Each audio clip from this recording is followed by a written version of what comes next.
Olá, nosso tema de hoje é Cidade de Refúgio, Justiça e Proteção de Deus.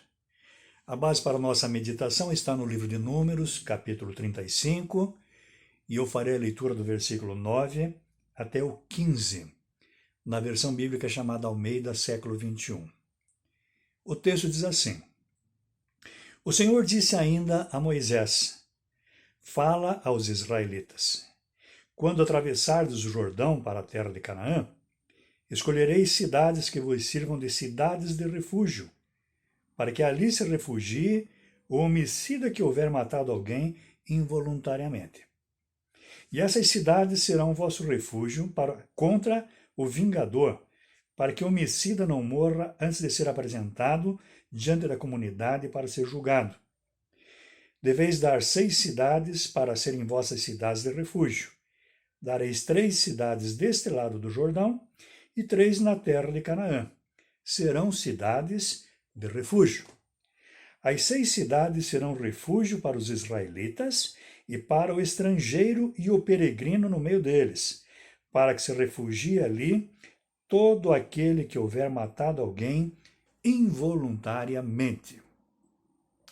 Certamente, assim como eu, muitos de vocês brincaram lá na infância com aquela brincadeira do pega-pega. As regras dessa brincadeira variam de região para região e em várias partes do Brasil e até mesmo no mundo. É uma brincadeira, vamos dizer assim, internacional.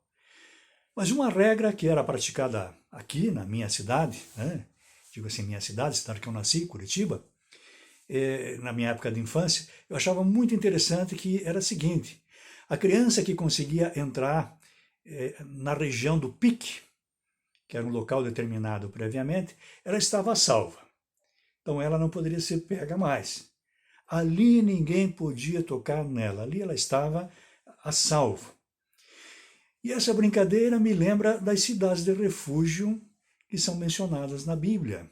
Cidades dos levitas, para onde homicidas que mataram alguém, mas sem intenção, sem premeditação, fugiram para aquele lugar.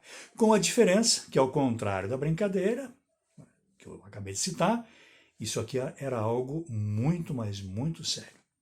Por quê? Porque os laços de família no período do Antigo Testamento eram muito valorizados. Então, nos tempos bíblicos, era uma coisa assim impressionante.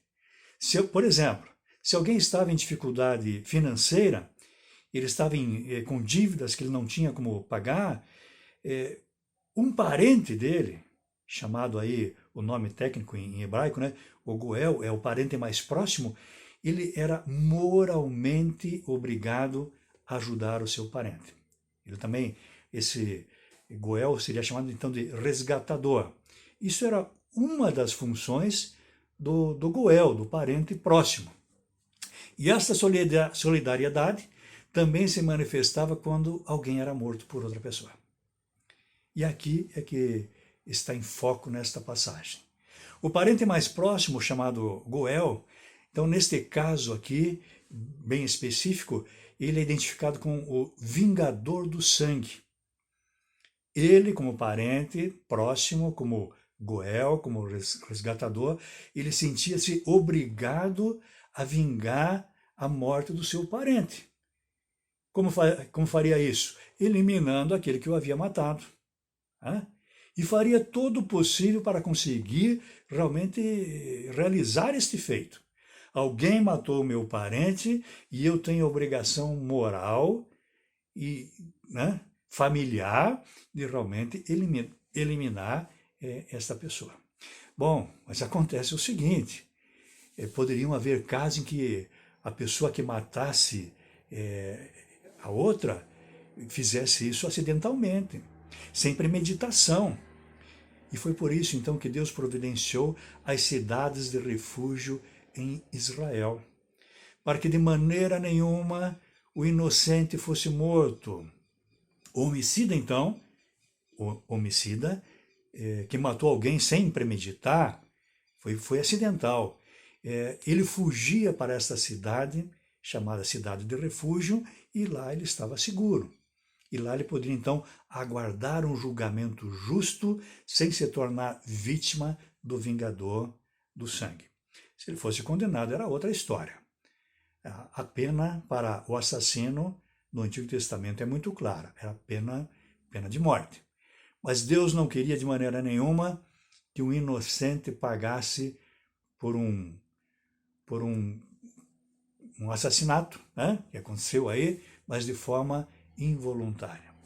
Isso aqui é importante por quê? Isso aqui é importante porque mostra algo muito especial da parte de Deus. Deus, ao providenciar este local seguro, para que houvesse a possibilidade, então, de esclarecimento do ocorrido, tanto para o israelita, como para o estrangeiro que estivesse no meio deles, olha, não tinha diferenciação. Tanto para o israelita como para o estrangeiro que vivia ali, alguém que estivesse hospedado no meio dos israelitas, eles tinham direitos iguais. Então Deus fez isso, Deus ordenou aos israelitas que separassem das cidades deles 6 cidades, para servir então espalhadas no território nacional, 3 de um lado do Rio Jordão, 3 de outro lado, para que as pessoas então, aqueles homicidas que praticaram ou mataram alguém, mas sem intenção, pudessem ter um julgamento justo. Por isso que eu disse no início, justiça e proteção de Deus. Deus mostra com esta atitude, Deus mostra com esta ordem que deu aqui ao povo de Israel, que ele realmente preza pela justiça e pela proteção dos inocentes. É claro, podemos aplicar isso para todas as áreas da nossa vida, né? O cristão precisa estar sempre praticando a justiça e também protegendo os inocentes. É óbvio, nós, como filhos de Deus que somos, devemos obedecê-lo e prezar pelos mesmos valores que ele preza. Pensa nisso, né? Cabe ao povo de Deus praticar a justiça e proteger os inocentes.